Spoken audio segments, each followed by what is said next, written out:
Hello, parents, and welcome back to Parent Shift, a place where we speak about conscious parenting.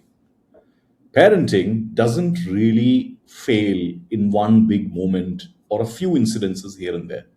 Parenting actually weakens through a thousand compromises that we make as parents for various reasons. And that's where parenting loses authority. And then, as a consequence, the child doesn't learn. A child who never learns to do the right things at home will struggle to do the right things in life. And life, my friends, is not as forgiving as parenting is. We have learned that over the last 30 years, 40 years of our own lives. So, how did this strange tragedy come to be, especially in this information era where everyone knows what's the right thing to do? The right thing to do is to study, the right thing to do is eat healthy, the right thing to do is exercise, the right thing to do is stay off social media, and the right thing to do is read, the right thing to do is write, the right thing to do is develop so many other capabilities other than just sitting on the computer and working. Then how did we end up here? How did the right things stop happening? Why are we struggling with modern parenting? This is not a phenomenon that just happened now. Has parenting failed in some way or the other forever? Yes, every generation has seen some form of parenting fail. There was the strict parenting which failed. There was an essence of the distant parenting that failed. There was an essence of parenting that used to scare and induce fear that has failed. So every generation has seen some of the other parenting factor fail. However, some of the current generations have tried so much to fix parenting that they possibly have over engineered modern parenting to a degree where we are struggling today. Modern parenting is struggling the highest in grooming and teaching children what are the right things to do. Is it lack of love and care or something else? Something else possibly, because this generation, like I said, has over engineered parenting so much that it is more emotionally involved in parenting than ever. In fact, we see that modern parenting discusses too much and has very little structure. The modern parenting has democratized too much at home, whereas achieving very little in terms of formal progress going forward. And that's where the big challenge is. That's where today parents are losing authority strictly. And when I use this word authority, I'm strictly talking about the constructive authority where you show the child a direction, is a strict clear way of moving forward. This is not about the authoritarian control. This is not about the fear based domination of the child. This is definitely not the because I said so sort of authority. Here, the authority essentially means the kind of calm, clear, respected authority through which a parent can guide the child towards the right action, because every child, be it or not, is losing time every single day if the child doesn't form his or her own character, physical health, mental health, and academic success, and then connect that into the way it socially and spiritually exists in this world. That is authority. And that authority, when it collapses, the house or the home may still have a lot of love, but it doesn't have direction. And that directionlessness becomes a very serious issue for the child. So, with that little background, let's establish a few reasons why this is happening today. And I'll also take you through exactly what you need to do to fix this. So, to begin with, the first reason why this is happening, and the very reason, is the over engineered parenting that we have. So, this generation, at least in the last 10, 20 years, we have tried to fix our parenting so much because of the earlier generation's failures that we over engineered parenting to an extent where today's parenting confuses friendliness with friendship. Do we need to be friendly as parents? Do we need to be approachable as parents? Yes. But are we supposed to be like the friends that our child have? No. That's the boundary that we need to learn. And that's what we need to understand. Many times, instead of just being friendly with our children and teaching them the right things to do, we become so overindulgent with our children because we want them to like us. We want them to choose us over other things. There is also that whole clingy, desperate need of glorifying our own child as some sacred possession that many parents have.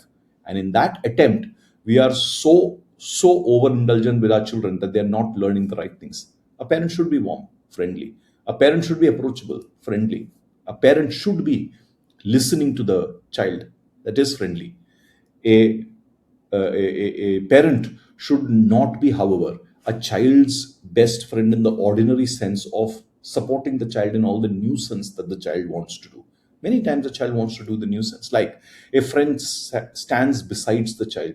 However, a parent sometimes needs to stand in front of the child and stop them. A friend may support the child's mood. However, a parent must support the child's direction and its dharma, not its mood and its ups and downs. A friend may say, do what you like. However, a parent may say, do what is right, even when you don't know that it is good for you, or even if it doesn't feel good for you to do, or even if you don't understand that it is good for you today, you still have to do this. When parenting becomes too desperate to be liked, then they become afraid of correcting the children. So, parents, be very clear. If your child is resisting you enough and you give in, if the child cries and you give in, if the child argues and you give in, if the child becomes silent and you give in, then you're trying to be a friend to the child, not being friendly. And that there, you are teaching the child emotional and social manipulation. And that can be very dangerous. The moment you cross the boundary from being friendly to being a friend for the child, it's a very dangerous place to be. You cease to be a parent, and when you cease to be a parent, you cease to have authority. When you cease to have authority, you will have a child who doesn't listen to you. And just in the last couple of years, I've had hundreds of parents tell me, how children are, they don't listen these days. The reason is, you lost in the battle of friendliness by becoming a friend. You had to be a parent and be friendly, and not become a friend and cross over and lose the identity of your being the parent. The story doesn't end there. The second reason is even more damaging, and this is the lack of inconsistency. Even friendly parents, even parents who are like friends, they sometimes become strict with the child. But that strictness only lasts now. One day, the screen time is a big issue. The next day, either the child is sitting and watching TV or the screen for 5 to 6 hours or 7, 8 hours, or playing games because the parent is too busy or doesn't have time. Or the whole family bundles up in front of the TV for 2, 3 days in terms of a staycation or something and just binge watches things. Where will the child learn the rule? One day, rude speech is punished. Another day, rude speech is ignored, or sometimes it's even glorified in the name of the child having leadership qualities or standing up for itself.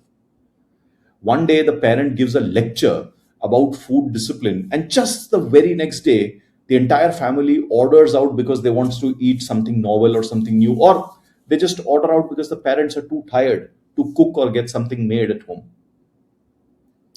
Children do not obey lectures. They obey patterns. They have to observe, understand, and internalize patterns. Remember, they don't have the wiring, the circuitry for consistency.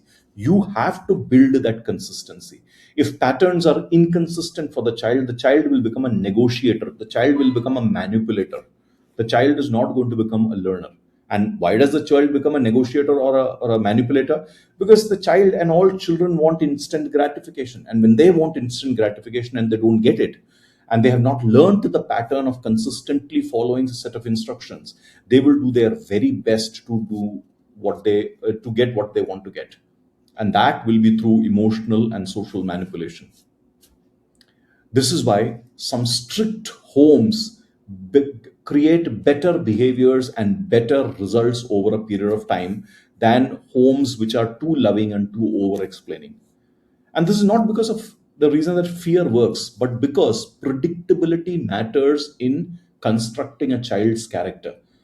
Even a child feels much safer when rules are clear, rules are stable, the environment is stable, and when things are calmly enforced. Modern parenting, like I said, discusses too much and has too few structures and achieves too little. So that's the second reason for you inconsistency. And when you take parents who have become friends and then inconsistent behavior, oh, it's such a dynamite out there. Ticking time bomb, absolutely. The third reason adds a lot more fuel to this fire: children being overstimulated. Today's children are not raised by the school or by parents or grandparents. Today's children are raised by Blinkit and Amazon and the screen and algorithms and influencers and reels and games and advertisements and school culture and peer pressure and so much and so forth out there. Imagine what is happening in the mind of child when there is so much of talk about second gig or side gig or AI culture or doing a startup or things like those. Does every child need to fit into that? No, but then that is all overstimulation. In fact, it is so found that uh, several studies have said this, that teenagers spend 8 to 10 hours of screen time at times besides their regular work on computers. Much of that exposure to blue light is also taking away physical activity. Children are weaker, physically weaker, hence mentally weaker. Hence, they have irregular sleep, they have mood issues.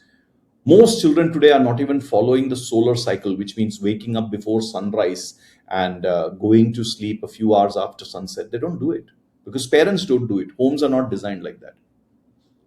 Now, when that kind of an overstimulated child is told by the teachers or coaches or parents, read this book, the child is comparing that in their mind to an overstimulating high speed game. Where will they like the book? They will not. The book is inanimate, it doesn't speak to the child. When this kind of an overstimulated child is told by the teachers or elders or the parents, sit quietly, they can't sit quietly in hospitals, they can't sit quietly in busy places, in aircrafts, they just can't. And that overstimulation just simply takes over. They are simply not able to abide by that simple instruction of sitting in one place and not doing anything. Children today cannot get bored. They don't let themselves get bored, and if they are getting bored and they tell their elders, the elders don't allow them to get bored. In fact, it's so important for children to get bored so that their nervous system calms down. Children have today forgotten quietness. When this kind of a overstimulated child is told by the parent, listen carefully, where will they listen? They will not. They can't, because their attention is not designed to focus. The parent is here trying to talk to the child about something over 15 to 20 minutes. The child's attention cannot last for more than 15 to 20 seconds. Its mind has already jumped. It's a monkey. It's gone somewhere else. And we expect the child to listen carefully. We can't blame the child for all this, because it's our parenting, it's our lifestyle that has taken the child away from obedience, from patience, from focus. The child's neurology today is not designed to handle that in most cases, unless the child has been systematically disciplined through games, through studies, through rigorous exercise to follow. Most children today are neurological wrecks when it comes to attention, and then we call it ADHD and so many other things. In fact, most children don't have those kind of medical issues. They simply have a training issue. It's a training issue. It's a conditioning issue. That's what children face today. And when we call it big names and give it excuses. Well, it doesn't end there. The fourth reason that parents today are losing authority is also because when they are tired, they are guilty, they are divided amongst themselves, they overcompensate materially. A lot of parents, out of their guilt, are simply just getting big gifts of travel and vacations and gadgets and extra pocket money and outing with friends and dates and date nights and overnight stays and you name it. These are all become like just absolutely fashionable. Most parents today know the rules and how to set those rules, but they do not have the energy to enforce those rules. They're too exhausted. They're too busy managing their careers and money and so much others, that property and investments and EMIs that today's modern life build. They know that the child needs correction, but they fear emotional conflict. They know that the child is developing bad habits, but they don't know whether to nip it in the bud now or wait for some time. They get all sorts of confusing advice.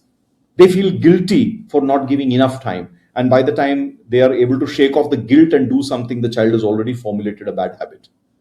And many times, parents are simply overcompensating with softness and gifts and screen and food and freedom and vacations and no whatnot. In fact, there are so many parents who have overstimulated their children by giving them access to cars and chauffeurs.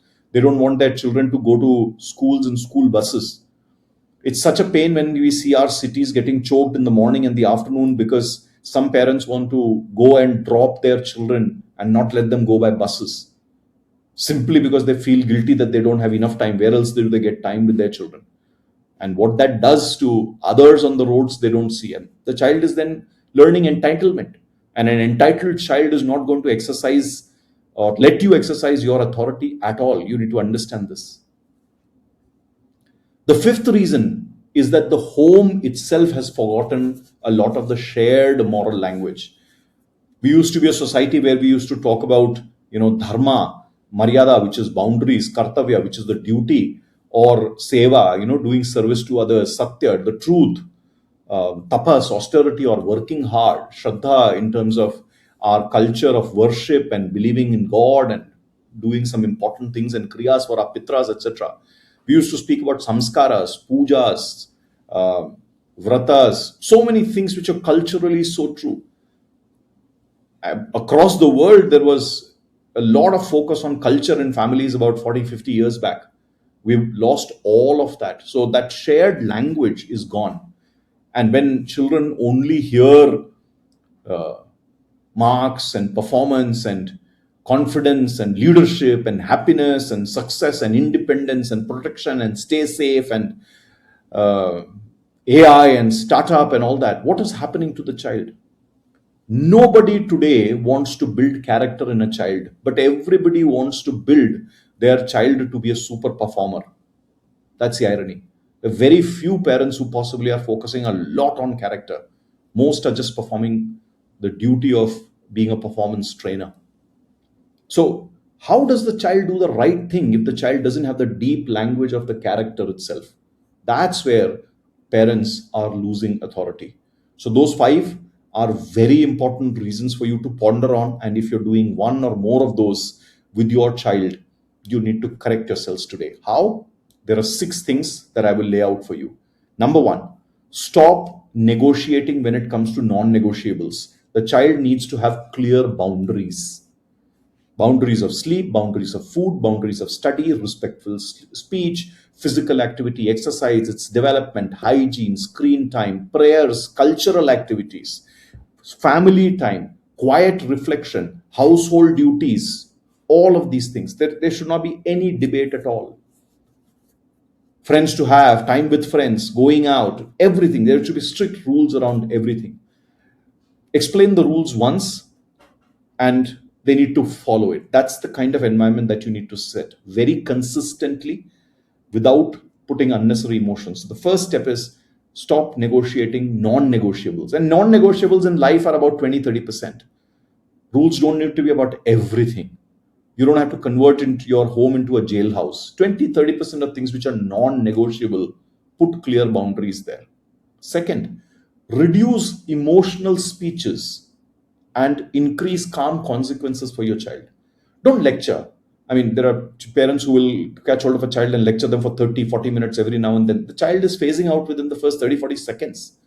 Most of it, the child hasn't registered. So what you need to do is explain rules, which is the first thing that I said, and show them the consequences of what will happen. And when they make a mistake, first time, warn them. Second time, give them a sterner warning. Third time, put that consequences down. Take away a right, take away a device, take away some privilege. They will understand when restrictions happen that it's their behavior which is causing those restrictions. When they do the right things, appreciate that effort. Don't bribe them by reward. That's what they need to understand. The third thing that you do is become consistent in all this. Many times, parents to correct their children become intense, from irritation to anger to rage. They show all of that. Don't go there. It's your mistake first, so you become consistent without becoming intense. Set rules, hold on to your non-negotiables, explain the consequences, and enforce it consistently over a period of time. When I say over a period of time, that's about 3 to 6 months if your child needs minor correction. 18 to 24 months if your child is going through a major phase like teens and preparing for competitions and university, etc., so that you can have a very consistent environment that builds discipline and character. In fact, right from the age of 5 onwards, you should start putting these rules, etc., so that by the time of 12 years old, the child's character is well formed. A small rule followed daily is more powerful than a big rule enforced once in a while. Remember that. Fourth thing, build parental unity, which is missing today. Today, one parent wants to parent in one style, the other is another, and the corporate dialogue of let's agree to disagree happens. And it cannot be. Both parents need to have consistent, boundary oriented parenting. This whole practice of liberal parenting and this whole practice of one playing the good cop, the other playing the bad cop, it breaks down parental boundaries completely because the child learns to manipulate. In fact, when two parents have inconsistent instructions, the child doesn't register its internal control mechanism clearly. One wants one, the other wants other. You are creating politics at home, and that child is only going to learn manipulation. Privately, it's either going to run to the mother or the father and then manipulate the other one. This is not parenting. This is basically destroying your own house environment. Fifth one, very important, model what you demand. You must become the epitome of discipline that you're expecting from your child. Before asking the child to stay off devices, you stay off devices. Before asking the child to work on its health and food, you do that. If you want the child to read, you read. If you want the child to be practicing cleanliness, you do it. Instead of becoming completely clinical about everything, be orderly at home. Do that. If you want the child to speak well, you speak respectfully.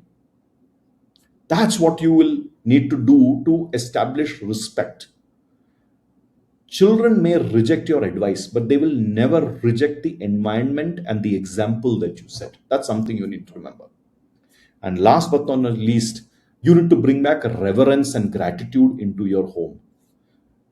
A lot of children, they don't understand the reverence and gratitude towards food, books, elders, teachers, nature, the body, culture, shastras, time.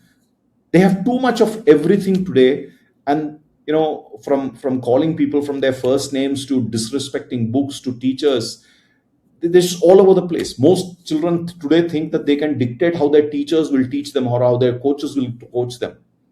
That's not the right way to grow up in life. We need to bring that reverence and gratitude into our children so that they can learn their boundary, they can learn their place and earn their place in their world.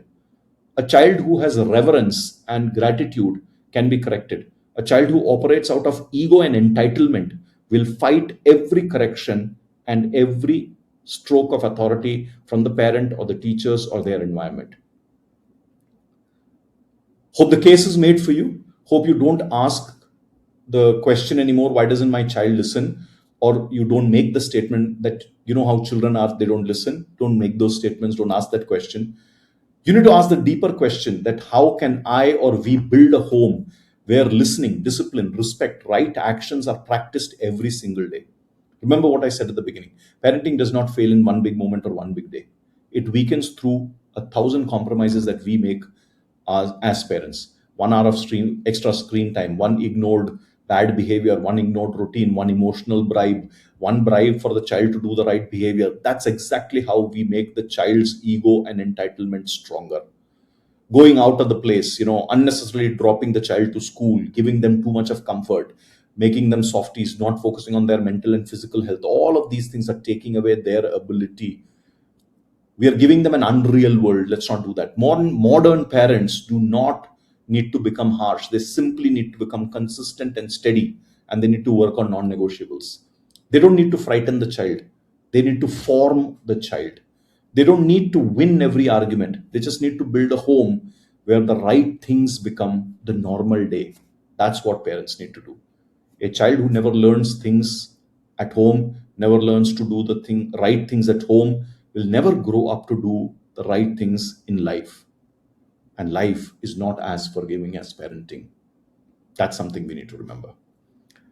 Do the right things for your child. Let's make these corrections and let's make the world a better place through our children. I will see you soon with another important topic like this. Till then, take good care and wish you the best of parenting. See you.